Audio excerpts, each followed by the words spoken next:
right, so we're going to get started.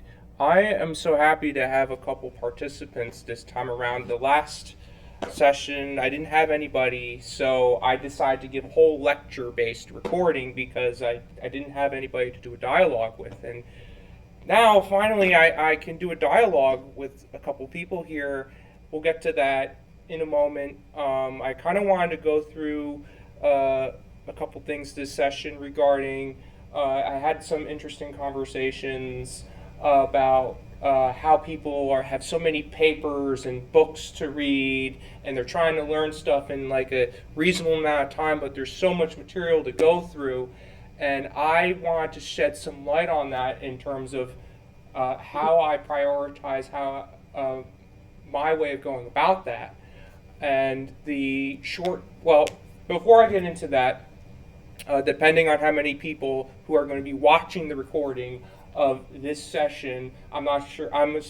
You guys, of course, you guys told me you've already watched the second session recording, but I kind of want to give like a nuanced introduction into what this is all about for those who are watching these sessions for the first time, and this happens to be the very first session they're watching. And the main motivation behind hosting these sessions is to, in a sense, spread awareness and have this outreach initiative geared towards for those people who are really struggling with engaging not only with the world around them, but with information, and in what ways can we leverage a capacity to better interact with the world around us. And I just want to emphasize, because maybe I spent about 14 minutes trying to explain this in short terms and not go on and on about it, but I just want to make it clear that this is not a replacement for education systems and like how people going to school, and I do recommend people like try and do what they can to work with what's there, and for people that are really struggling with standardization, I think this is the right, you come to the right place. And I think the problem with neurodivergence is, of course, it's a little all over the place, and there's plenty of people that are high functioning that don't have as much of a problem interacting with information and standardization like curriculum structures and what have you. But for myself, it was a big struggle. Public and higher education was not so great for me. I didn't get good grades in college. I almost failed out of college twice. I could go into a whole song and dance about that. But, really big motivator really is like, hey, we need to spread awareness about how, people struggle with neurodivergence that are really struggling with engaging with information, what kind of leverage can they have, and how can we explore that leverage.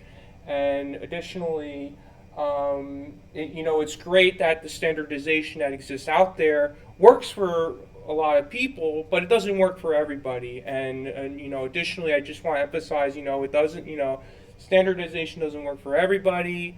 Of course, that means there's limitations in how some of us can learn and how we can engage with the world around us and find work and be able to support ourselves. Of course, there's, we all have to come to amends that, we're in because we're human, we're all limited in how we engage with the world around us anyway. And I could do a whole song and dance about the limitations of science and making predictions and what all that means. But the long story short of that is, we shouldn't be obsessed with trying to know everything and trying to understand as much as possible, but really trying to contextually use information that to prioritize and effectively leverage our time in doing, like, okay, well, based on my own circumstances and other people's circumstances, how should I leverage different means to utilize information effectively? What does that mean? And and there's so much information out there, right? So how can we prioritize that? So again, that's more of going into what people can gain out of this. And additionally, I wanted to emphasize on the stereotypes around learning. I think I covered that pretty well in the second session video that I recorded, but learning really has to do with how we just are just constantly engaging with the world around us and dealing with circumstances and adapting, and really trying to prioritize, okay, what's going to work for me as opposed to what's going to work against me. So reinforcing, ways I can adapt and have leverage as opposed to, acting counterintuitively to my circumstances, that, and everybody's circumstances are unique, but, there's sort of like a double-edged sword with learning here. So on the one hand, and this is actually going a little bit into the publication work I'm doing, which goes over, okay, we can learn in a way that reinforces fitness and how we can appropriately engage with the world around us and each other in an optimal way. And on the other hand, we can engage with the world around us counterintuitively or maladaptively. So that's, I guess, a good, and maybe not as big as an emphasis on as last time, but I think the previous session really covered it pretty well. And I put a link to those sessions in the chat, and I also put another link in case the discussion wants, if we want to continue the discussion, because the Zoom is only going to give me 40 minutes to host a session, but I have a follow-up link in the chat. So just in case we get cut off. So anyway, getting to what I want to get into about this session, I'm going to try and maybe spend 5-10 minutes going into what I want to get into. So you guys can see my screen, right? So I use Trello, and I've given I think I've given a good introduction about how we utilize Trello effectively. I also have ChatGPT open, but I don't think it's going to be necessary for me to really go into ChatGPT today. I think I've went into it quite well the previous two sessions. All right. Well, I think one thing I really want to address, because I've been having some on and off discussion about this, is wow, there's so much information out there. How can I cram it all in my head, or what's a proper way for me to effectively parse through this information? So for instance, let me show you, just to give you an idea of what I mean here. There's so many papers I've archived. Okay, all right here. So just as an example, I have a 60 plus book reading list, right? There's over 60 books on my reading list that I haven't gotten a chance to go through yet, right? So over here, these books, hard to find, important papers and books folder. Here's a taste of my reading list, right? And you're probably thinking, man, there's no way I'm going to go through all of these books anytime soon, right? And you're right to think that. And in the same vein, there's so many papers to read. There's so many papers on that I'm either not yet getting around to soon, but anyway, you get the picture, right? Okay, wow, how can I better understand all this content? So the way I prioritize this information overload, so to speak, is one thing I try to do is I try to selectively look for content like books that basically are a way I can go through. So you can think of a stack, right? Of okay, how complicated the information is on the surface, and what kind of information can help me more abstractly parse through this information from the foundations. And so what I do is, if I go through my books for texts board, mind you, this computer is running a little slow, so okay, here we go. Okay, that's loading. So, for instance, I I have a lot of papers on machine learning and probability and all that stuff, right? And so what I try to do is I try to find a book that I can like not like quickly go through, but like take my time going through. That gives me a nice foundation to build on from the ground up. So what I try to do is I try to build from the ground up from this stack, so to speak, this stack of information complexity. And at the bottom of the stack, you have the grounding of abstraction, so making associations with about that information, which I like to call in some fashion mathematics. Above that is the sciences, so okay, we're making those abstract associations to the real world, so like we're talking about the physical sciences from that respect. So here's a book I'm going through right now called Probability and Measure, and one thing I do as I'm going through these books is I'll take notes, and sometimes I'll have a hard time understanding certain snippet sections of the chapter, so I'll go through like Stack Exchange or Quora, Reddit. So there's certain sources where I can search certain terms, and normally I'll go on Google and I'll type in, okay, I'm having a hard time understanding stuff like countable additivity, and so I'll search understanding countable additivity, or I'll use some phrase-based associations regarding the concept I'm having a hard time understanding in the book I'm going through. And like I said, like when I try and pick out a book, basically I try to prioritize, okay, is this textbook going to provide a foundation for me to understand a lot of other information in other books and other papers, so I don't have to go read those papers and books word for word. I can just kind of shortcut myself and develop a foundation from the ground up where, you know, I don't have to go through a whole bunch of papers or books. So that's how I approach. That's one strategy. Now on top of this, here's something cool I want to show you guys. So if I go back to this watching, reading priority list of sorts, I like to take advantage of YouTube videos and like lecture videos.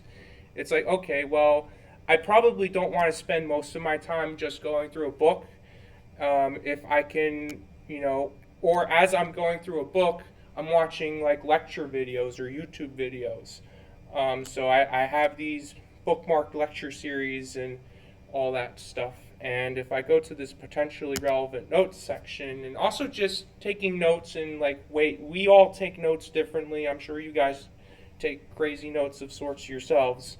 I guess it looks like I take notes like a madman, but you know, that's how I take notes. And I make different sections of different notes I take. For some notes I take, like Lex Fridman interviews, like I'll make comments. So this is just one arbitrary Lex Fridman interview I watched. I took certain comments about stuff that caught my eye during the video. Now the reason why I stopped taking notes directly from most videos is, I'm not sure if you guys are aware of this, but you can go, there's transcripts now for YouTube. And for those of you who aren't aware, you can, like, for most YouTube videos that you watch, like, there should be an option that shows transcripts.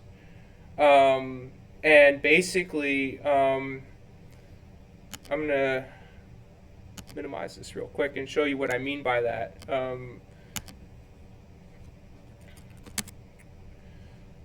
So if I go to YouTube, which should load, okay, great.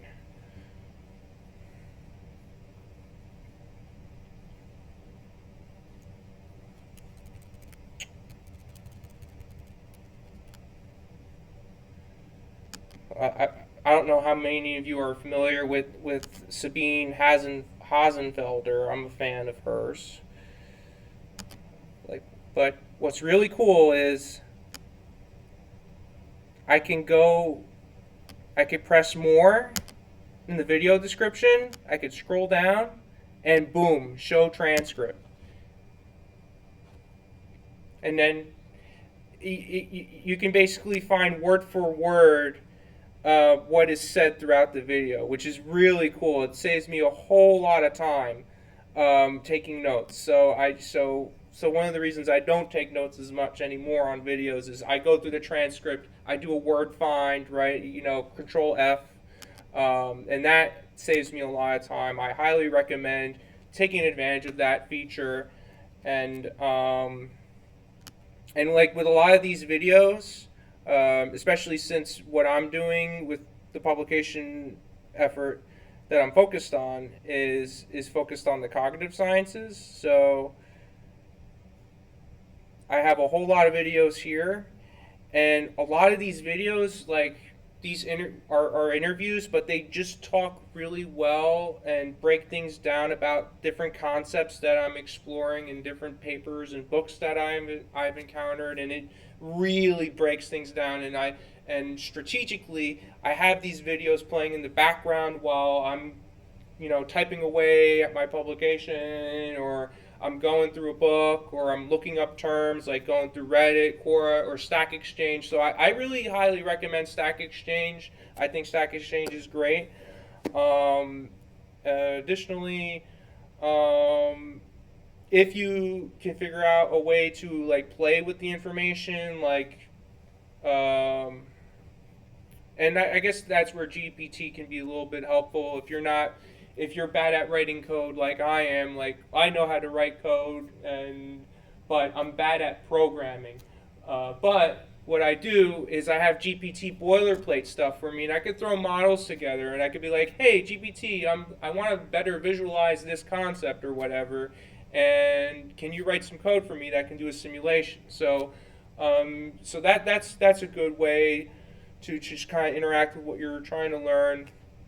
So I highly recommend playing around with at least I if you don't use Trello, I use Trello, so I have a preference for it. But so this is in a way kind of how I engage with this problem of so much information. How do I deal with it? And then all these videos that I just kind of throw them in these different categories, and if I want to watch them later, I watch them later.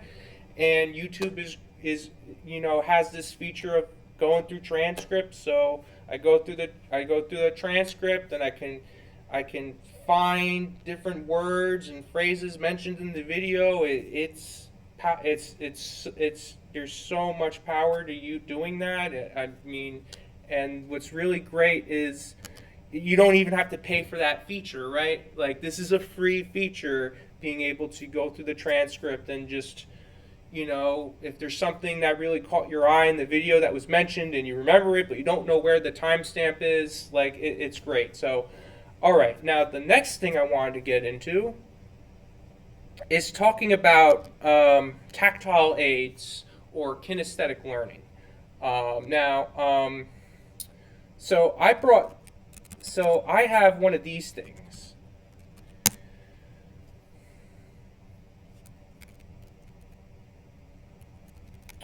And so basically, you can think of so a beglery is, and what's really nice about this is you make these circular motions, flipping them around your hand.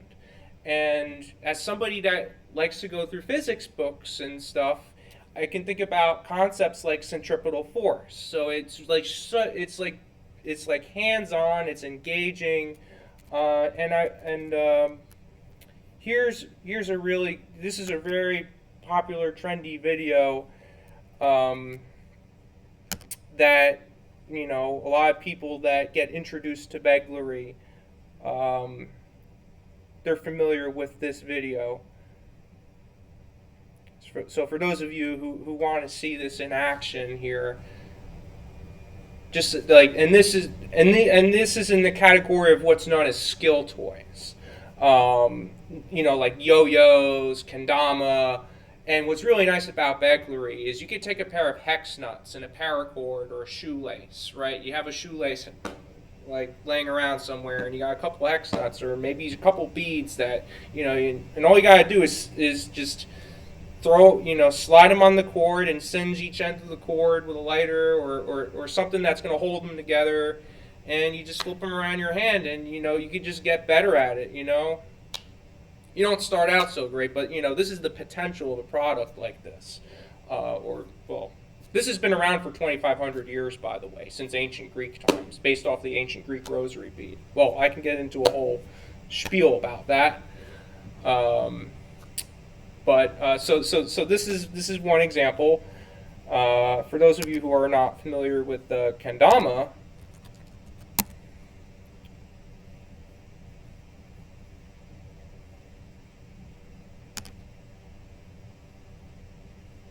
and it's based off this concept called the cup ball, which has been around for forever.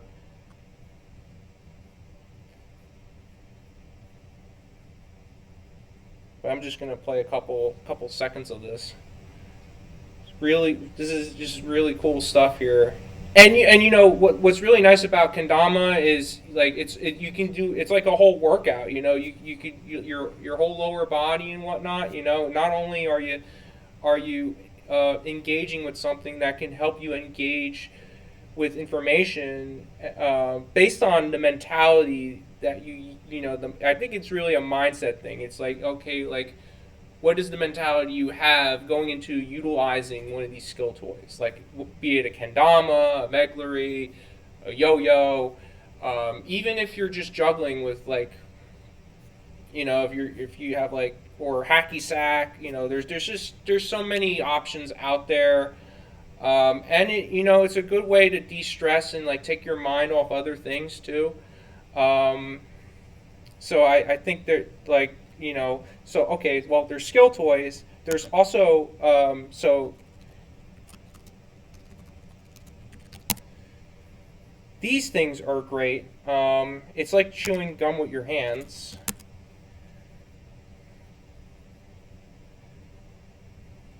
And so these are stress balls, but like I would say they're quite different compared to your ordinary stress balls. So I'll show a video.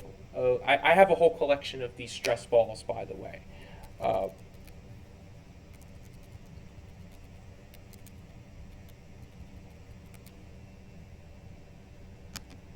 Here's a 22-second video of the snow crunch.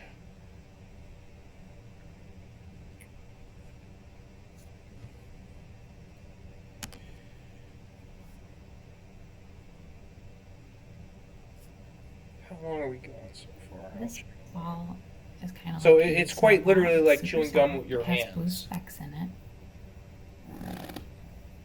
And you know what? This is probably, for some people that want to stop chewing gum for some reason, if they have a gum problem. My mom had a really bad gum problem. Like, she couldn't stop chewing gum. And, I got her a couple of these balls, and she just fell in love with it. And she deals with arthritis too, on top of that. So she has osteoarthritis, and it's just been very therapeutic for her hands. All right, you guys have probably seen this. So I also have this as well. So this is a little bit hard. The texture of this is a bit different, but so this is again, like, you see how it deforms in different shapes, and like, again, depending on your mindset going into like how you utilize these types of products, can help you think about really abstract concepts like deformity of shapes. And that's helpful for me as somebody who goes through math and physics books, but not like a mathematician or a physicist. Cut this open. It's just been really helpful for me to think about concepts that are otherwise really hard for me to engage with. And again, there's therapeutic qualities for people who have arthritis, and they need something to play with as therapy for their tendons and joints. Like, this is something that I would, my mom would highly recommend. I didn't realize I'm running out of time with the, anyway, So that's kinesthetic learning, and or well, that's a taste of okay the potential of kinesthetic learning, how we can engage with the world and information around us using these intermediary aids. But I'm going to open the floor for some dialogue. You guys can unmute. Uh, I appreciate Yeah. you waiting. So I think a lot of what you were talking about was kind of directed at managing an influx of a lot of information. I think a lot of that's what I do professionally as a lawyer is I have to research and learn about something because Mm-hmm. somebody's paying me, and then I have to move on to the next thing. And I think it's always a struggle because I have like a lot of it's really easy for me to focus on things that I'm really interested in, and I've got a lot of kind of overlap in my work and my special interests. I've always been very I spend a lot of time reading in my free time about law and figuring out how policy works, regardless of it being my job. And it's an interesting to think about and examine what tools you use. And I think I have my own, but they don't look anything like yours necessarily. But I definitely have found that I rely on similar kind of different online tool sets. And it's one of the things that I found is most important for me is being able to quickly access my notes and be able to use them cross platform. Like if I'm on my phone, I want to be able to see what I was thinking about when I was sitting at my computer. So a lot of what I use is like a lot of kind of dedicated note taking apps that I can set up and keep all my data confidential, but still be accessible and use it in a way that's beneficial for me. I've tried to use Trello, but it's hard for me to keep on top of something. I find tools like Trello or like even just a paper checklist that's very in depth to be very helpful when I use it. But I think my challenge is actually making myself do that. If I wake up every morning and I'm like, okay, I need to write my checklist for the day, I will be on task. I'll get everything done. I'll be able to focus on all those different pieces.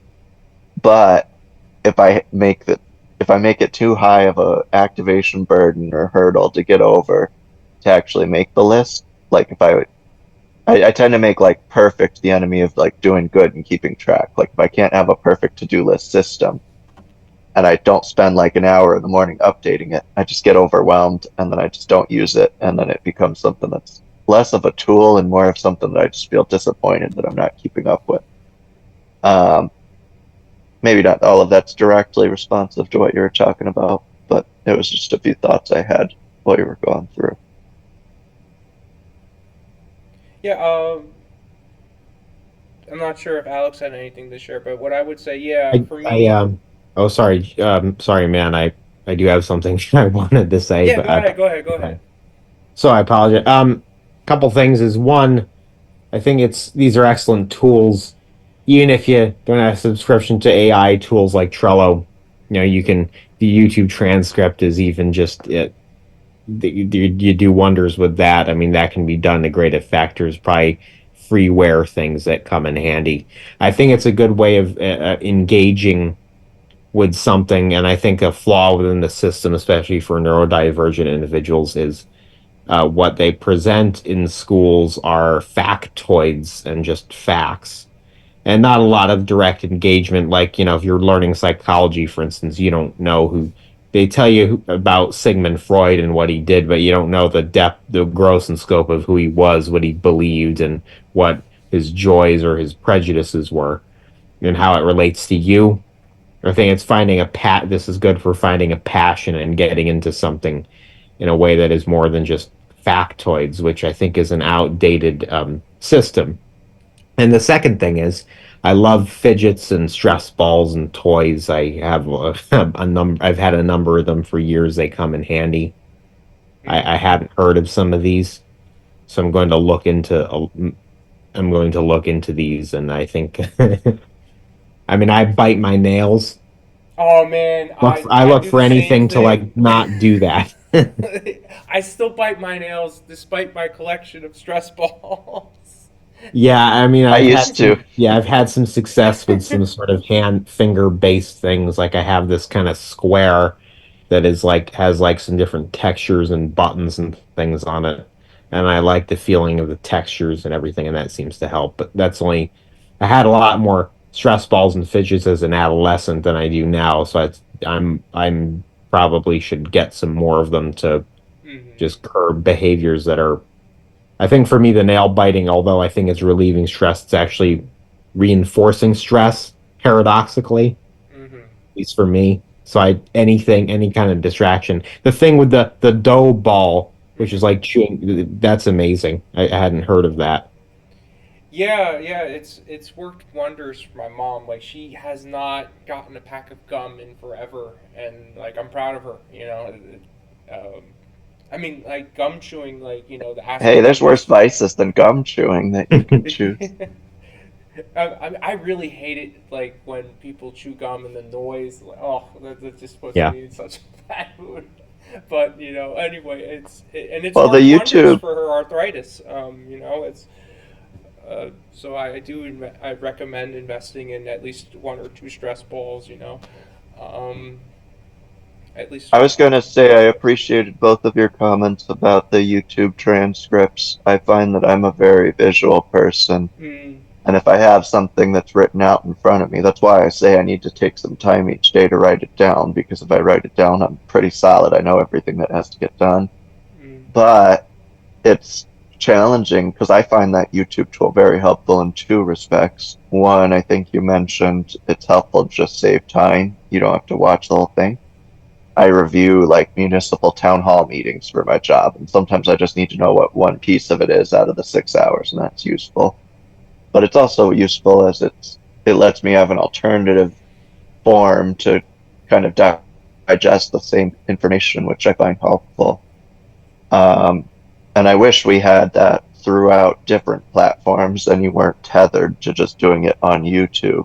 mm. Like if I could have a live transcription of even like if I have a phone call with a client who's telling me exactly what needs to be done, if I'm not like typing it as they're talking to me, it just goes straight through one ear and out the other. I just need the live transcription for people and I'll be all set, is where I'm at.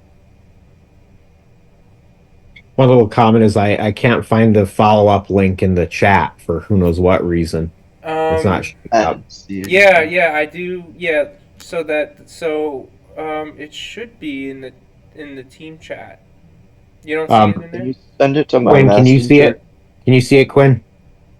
No. No, that's But I'm on my phone, so it's kind of trash to use the Zoom chat anyways. If you could send it to my messenger, it might be helpful. that's so weird. Is it the I same link or will it be a new one? Yeah. Let me send that to.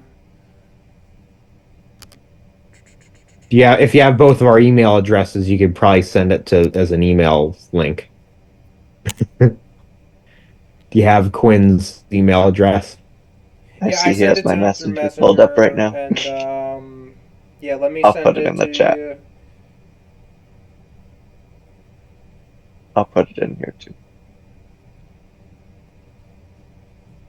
Oh, In case, yeah, less than 1 minute. Wait, yeah, I So see it. Here it is.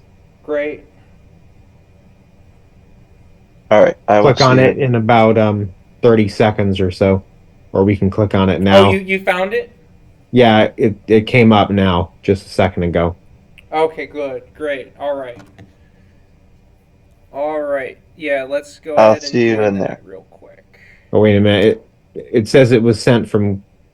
Yeah, it's from Quinn sent it. All right. All right, we'll go over to it.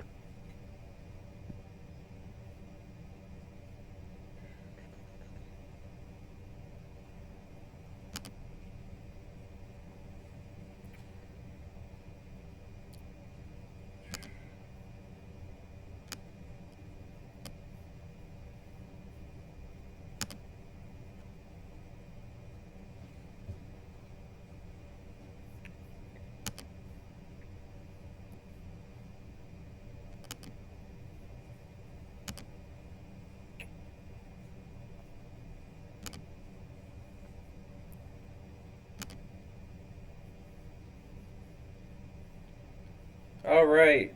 All right, can you see and hear me okay? Yeah, I can hear. You can hear me? Yeah, It says my I mic can't works. see you, but I can hear you. Yeah. You know what?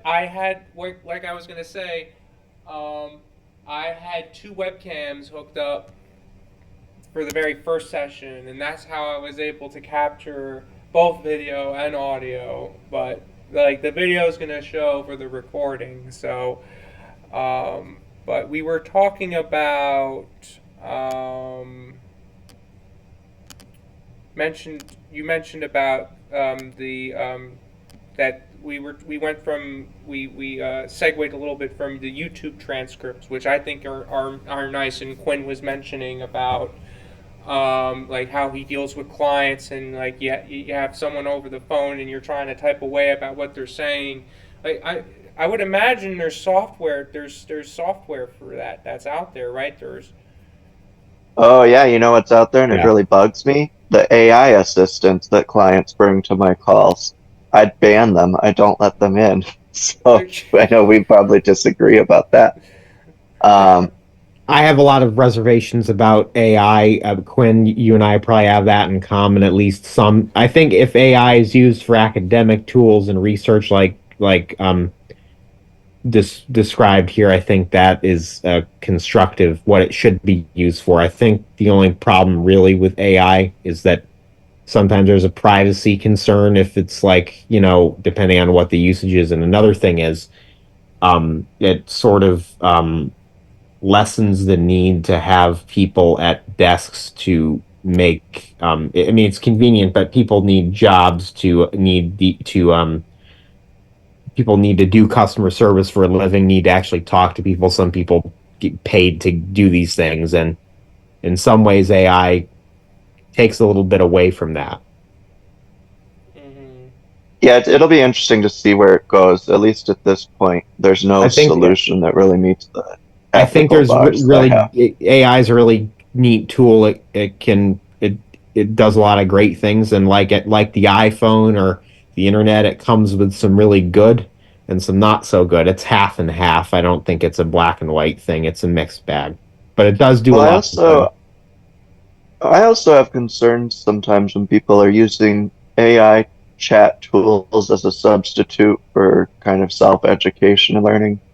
I think Yeah, it can be helpful to summarize, but as a professional, I think it will be most helpful as kind of an assistant to kind of help draft contracts or things that are in areas I already know.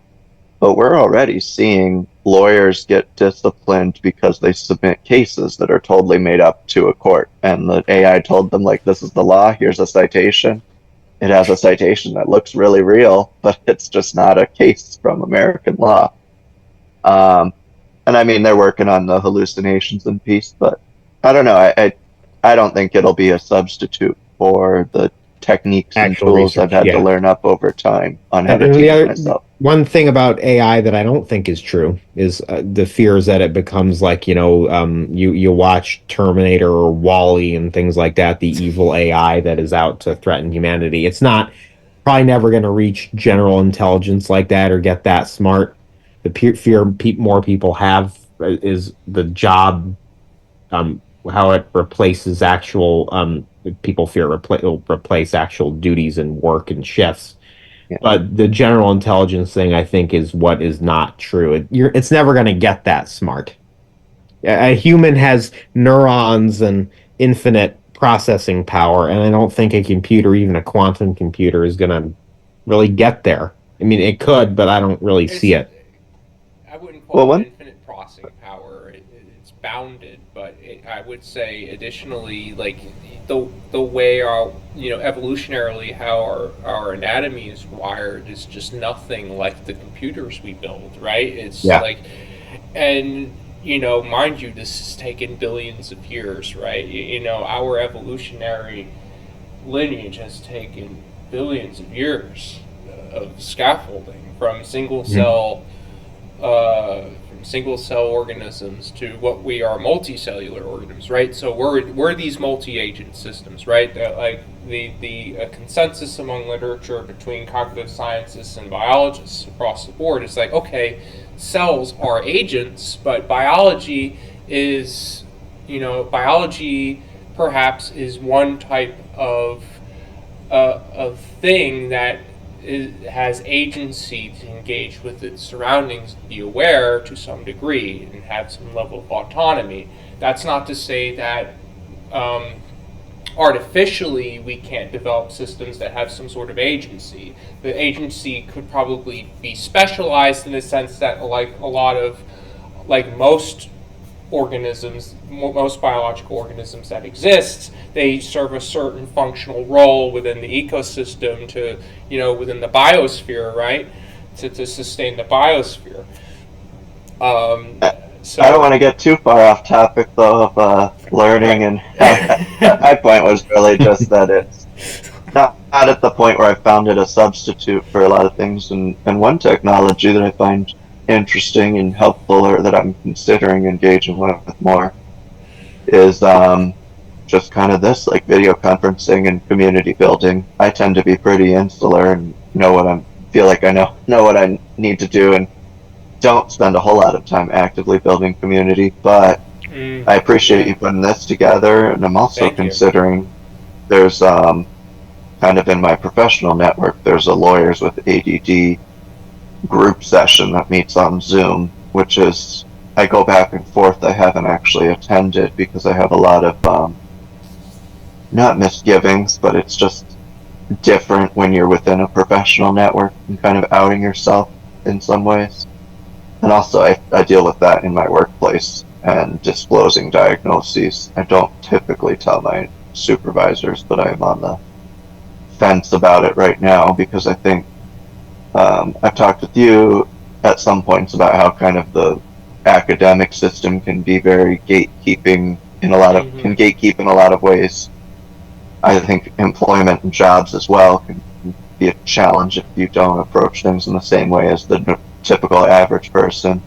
Absolutely. But the only way that you're going to actually get yourself into a system or change the system slightly so that it works more comfortably for you, I think, is to vocalize what you need and kind of disclose, at least to an extent.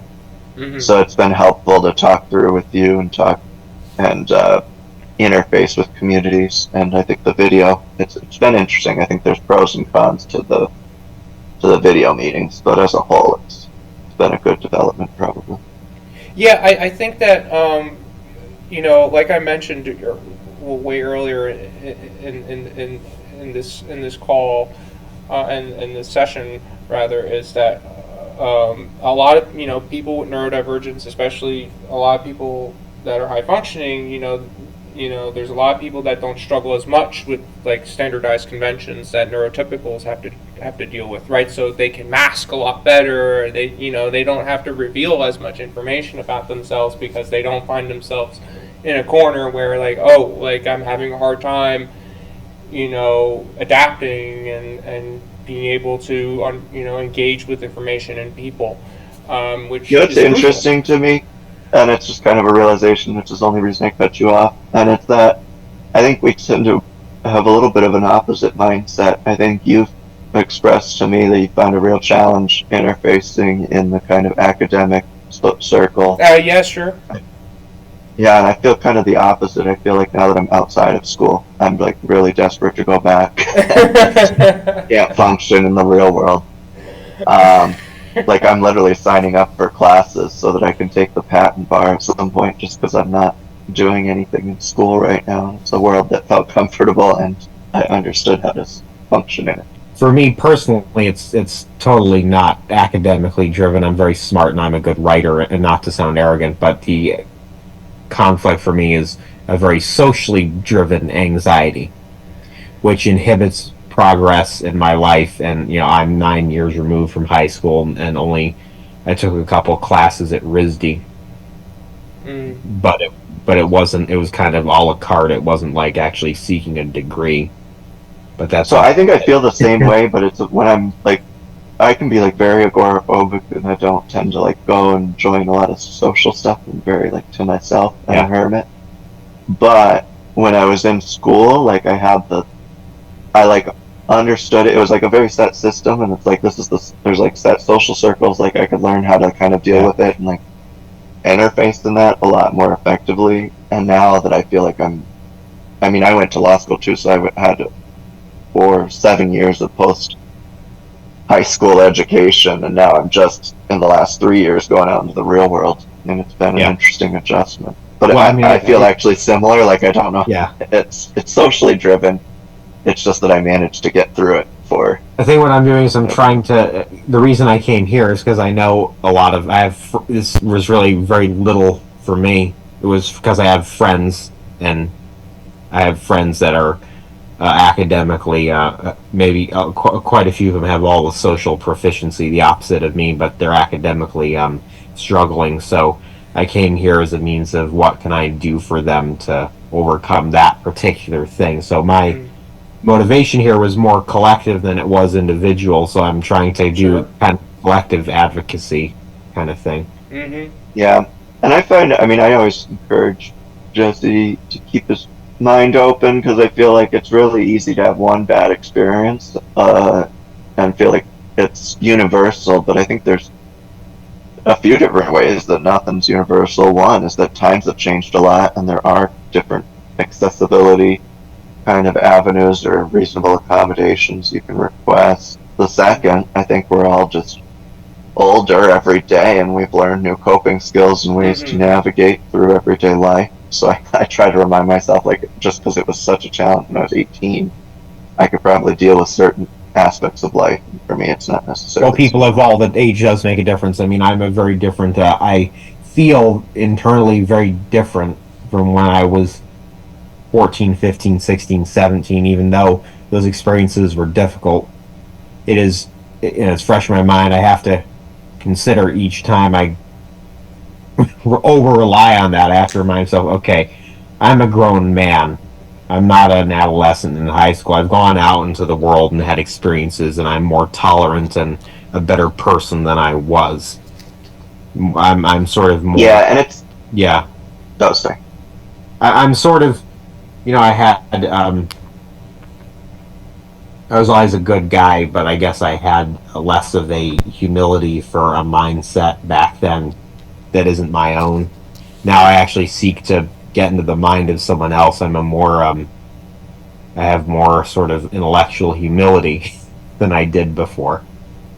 When you get down to it, it's interesting. I feel like I'm the exact opposite. I was the most humble person, and I had so much anxiety that I just was not like good enough at stuff. But now that I'm actually like working and I've had more years on the planet, I'm the opposite, and I've just decided that, like, at least in the circle of things I know, I'm very good at it, and I can accept that. And it's now developed to just too much of an ego. But I think it depends on what the individual needs. I mean, for you, it's been for me. You what you probably needed was more of an ego, more integrity, more confidence, and for me, it's I'm also medicated. I need less confidence. I needed less confidence. You needed more of it. So it depends on the individual needs. It's not cut and dry. And that's why I think it's helpful. I mean, I'm always happy to listen about what's working for other people, but it's often I walk away more with a sense of community, and I'm glad that, like, I've chatted with people. Then, I'm going to use this tool or this stress toy, just because I'm not. It's always really interesting to me to hear what other people's approaches to the world are, and I feel like you learn a lot about yourself just observing. I definitely relate to the intellectual humility bit that Alex mentioned. Like, I feel like if it's one thing that helped me change better as a person, because I feel like when I was a lot younger in grade school, I was just felt like I was a bit more cynical minded, and I didn't really value community as much, most especially because I wasn't able to really engage with other people. I had a hard time getting along with making friends and all that stuff. So I used, like, video games. I mentioned to Quinn my problem with video games, and it got real bad to the point where I had trouble prioritizing, like, developing myself and engaging with information, because time would just pass by and I just play the video games because it just felt so ingrained. And I understand most people don't. There's people out there that don't struggle with video games on that level, but I just had to put it down and be like, you know what, I can't play video games anymore. It's a problem, and I accepted it. But at one point in my life, it was a good coping mechanism to a degree. It just, but on the other hand, it didn't help me engage and learn and develop myself properly, and I felt like I developed this inflated ego, like as a gamer, and it just and now I'm grateful that like I have this intellectual humbleness of sorts where it's like, you know what, I'm not going to know everything. There's limitations to like what I can do professionally in terms of like people, like how I can engage and work with people. And so in a sense I relate to what Alex said about that, and I also value what I'm able to do, and I'm proud of what I've accomplished as well at this point in life. But I figured I'd throw that Yeah, out and I there. don't.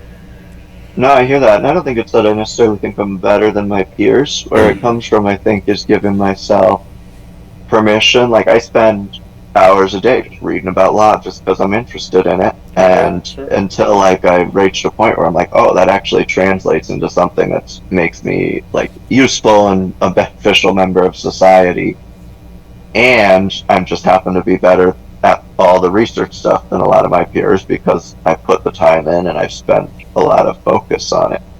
So it's been a way to convert like being stressed about, wow, I don't think about things the same way, like I'm not able to focus on filling hours like my peers are, like, okay, here's the thing that I'm good at, and it's that I'm really smart and I understand this stuff at a very high level.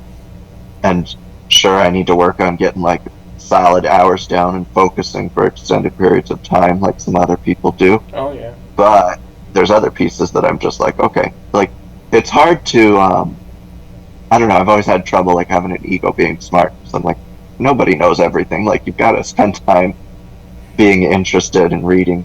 And I also talk with my uncle who's also very kind of neurodivergent in a lot of ways. And he's an engineer, and we feel very similar that like we both excel in our field for the same reason, and it's that we have a genuine interest in what we do. Yeah. And it just puts you above people in some ways. Not ethically above, just like knowledge, knowing stuff. But do you think like interest, like having a genuine interest for something is important for everybody? Like I feel like there's people out there that they don't really necessarily have a genuine interest, but they have like a talented leaning in terms of intuition for being able to do something, even though it doesn't really tickle their fancy in terms of like what they would spend most of their time doing. They just pick it up and it's like, oh yeah, I get it, and I could do this. Yeah, here's why I think it was so important for me, and it's because when I was leaving law school, I was really had an extremely challenging time with the job search because I felt like I have a genuine interest in this, but like there's no jobs that really reward this. Like you just need to find something and sit down behind a desk all day. And really like that's how, because I'm so invested and interested, I feel like really drained if I'm not able to access that part of my personality and be like spending my time digging in and learning about things. But I don't think you need to. I mean, I think probably most people are not doing exactly what they're hyper focused in or as their job. I think a lot of times you find a job and then you find a way to balance it with the things that you do in your free time. I think there's a lot of different ways to approach it. My preference is that I'm happy I found somewhere where it's like I get to just research and read all day and then people pay me for it, because then I don't have to balance the two. I can kind of get those two things out of my work. But not everybody is able to or does do that. Out of And that desperation. doesn't happen. Like that only happened Yeah. because I was like, I took a huge pay cut and wouldn't say yes to anything else. Out of desperation, I just try to like if there's something I'm doing that isn't like titillating to me, yeah, it's sort of I try my best to sort of it isn't gonna come easy for everyone, but I've sort of somewhat become good at finding similarities within the differences. Like if I am in a situation where I'm doing something that isn't exactly my cup of tea at the surface, I try my best to find elements that I can relate to in some way, or find expand my curiosity and kind of widen my range of what I find interesting, rather than, I mean, for a long time I had a very narrow range of interests and activities, and still kind of do. The mission now is to find a variety of different subject matter that is intriguing, because there's a whole world out there. So for a long time it was filmmaking and music, and now I've pivoted to meditation, philosophy. I still have music and filmmaking in there, but I added, in addition to, I'm into philosophy and cosmology, not cosmetology, but cosmology, like the study of the stars. And things about space, and I try to look at, photography, and I've found a lot of virtues in expanding. Like, I try to find similarities within the differences. That's how it starts. Yeah, and I think that's always my first, but then if I get in a job where, like, sometimes you just have to focus on something else and do something tedious for 10 hours. You do, yeah. So that, I think, and I'm at the point where lives. It's real. Well, I'm literally at the point where I'm trying to decide. Like, I need to just, like, be able to focus. I have untreated ADD that I've lived with and been fine with for 26, 27 years now. But I just, like, my bosses, I need to bill out hours, and my success at work is literally tracked in, like, how much time I bill out to clients, because that's what we get paid for my work. And I'm on the fence. Like, I just made an appointment, actually, to meet with a nurse to talk about amphetamines and stimulants and that type of thing, which is an interesting development. But I don't know.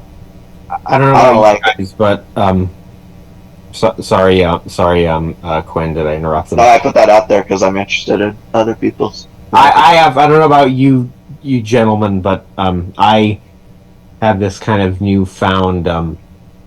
The moment I realized I grew up out of my adolescence and into a more adult mindset, is the notion of finding a girlfriend and a wife and starting a family is a newfound. Suddenly I was sort of asexual for a long time, and around 24, 25 I started finding genuine interest in women. I see, women, get to know somebody. Ooh, she's cute. Like, for the first time, having these realizations and this kind of newfound. Just because, most guys, it happens when they're like 13, 14. For me, it took till I was 25, but I'm grateful I got there nevertheless. So the idea of caring for somebody and having a wife is, for me, I kind of moved from my self-focus to being interested in kind of just primal human, that kind of thing. No, that's interesting. Newfound, it's very new for me, but it's there. It's become a strong kind of, like, the wake-up call in the best possible way.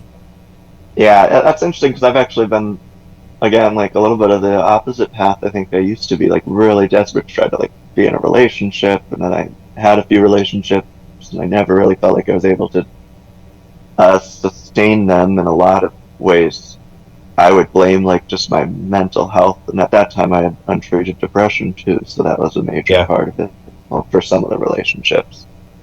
But it wasn't really until I started seeing a psychiatrist and doing meditation and learning how to be comfortable just sitting with myself that my mental health had reached any sort of, like, stable point in my life at all. And now I'm actually just, like, really done with dating it, and I'm on medication that actually, like, lowers my sex drive just as a side effect, and I'm perfectly fine with it. Like, I do not mind at all, which most people, like, will stop taking the drug because of it. But it's interesting. I used to run in undergrad, I was a major part of our LGBT organization, so I've had a lot of conversations about sexuality, and I've had a lot of thoughts and exploration myself with asexuality. I think for me, a big part is just like, I want to be in a relationship, but not have the stress of having to participate in sex regularly. Because sometimes I go through phases where I'm just like naturally just feeling pretty asexual, and it's hard to be in a relationship with somebody with any kind of sex drive with that. It's a little bit off topic from learning, but maybe TMI. But I apologize going off topic. I guess it's maybe learning for me in sort of a um in sort of the Erickson Freudian psychosocial mindset, which I guess is more just, it's not so much academic like Jesse pointed out, but it's just, it overlaps sort of in that it's just psychosocial. So the way I see it is, you got to take overlap, care but of it's yourself sort of, physically. If you can't take care of yourself physically, you're not going to be able to focus and learn about other things. yeah, I mean the you know the desire to have a relationship or the desire to learn, it has to come from, one has to care for themselves first and have the compassion, even if we don't like ourselves. It's like We basic have to needs, treat right? ourselves kindly. Yeah. We have to like ourselves at least a little bit. Yeah, I Well, think it's also like you'll never know what you want if you don't sit down and think about it intentionally, and you won't end up in a relationship if you're not seeking it out, most likely. Jesse, did you ever have the self-esteem, self-compassion? Do you think those things overlap? Does that play a part in this kind of learning context? For There's a lot of debate. For me, I can't.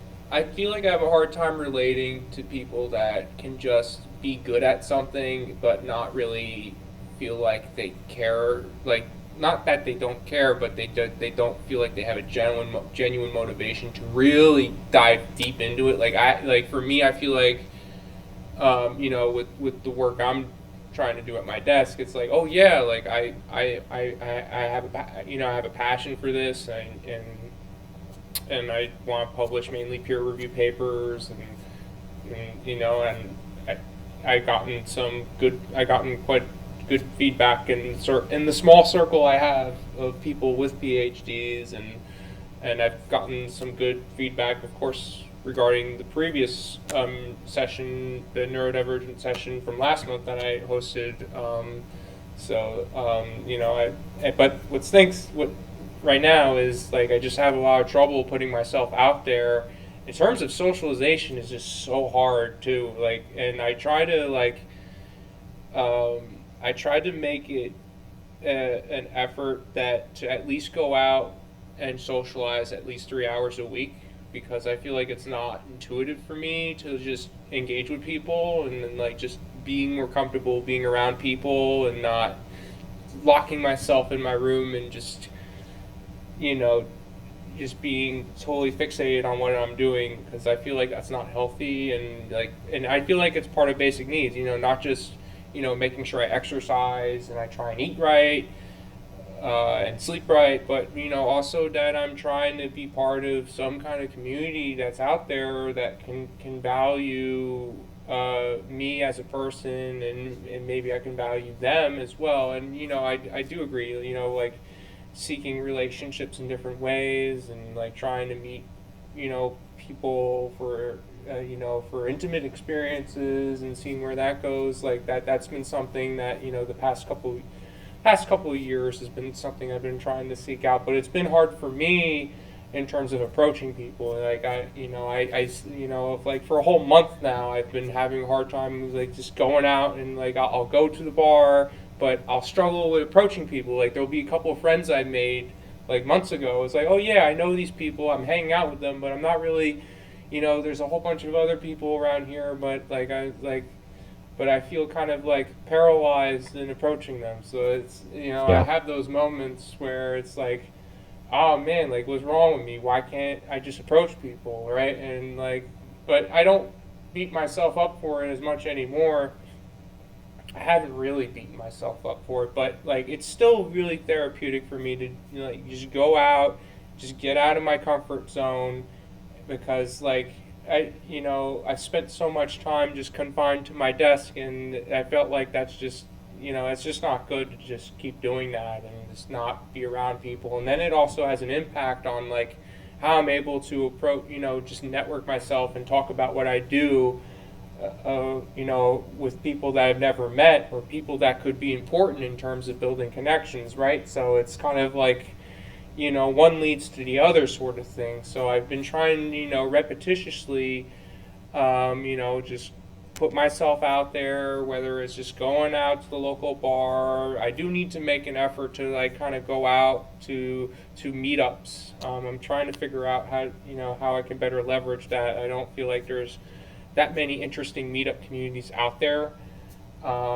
especially like I don't know how familiar you guys you are with like Clubhouse. I know you guys, we all know meetup.com, but like Clubhouse just, some people call it like an echo chamber of sorts, and I guess I sort of agree with them. And but it's I just tough. hate And navigating groups of new people like a lot. navigating groups is tough. Yeah. And it's, I don't know, I'm like, I need to find people who are on the same wavelength. I'm pretty good at building a professional network, but I'm usually happiest when I've got a few people who I feel very close with. But living in a city, like my last couple of close friends are moving away soon, so I'm trying to make myself go out. I'm Mm.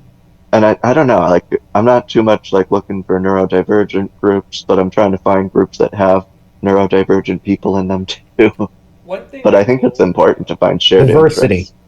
A mix. Yeah. Because we have to coexist. Neurodivergent, neurotypicals each Oddly have enough, virtues and strengths, and we need to work together and integrate everybody. And you do need a space to have conversations and that kind of thing. It's So important. oddly enough, though, like even though I'm having a hard time networking, like I have been able to find this machine learning server. I don't, are you guys? Have you guys ever heard of machine learning street talks? No, I. No, but you're more of a No. machine learning person than me. Yeah, yeah, well, Yeah, Quinn and I are in the same kind of. yeah. So We like don't know. so I We're find we're these like servers like exploring the internet of all things, right?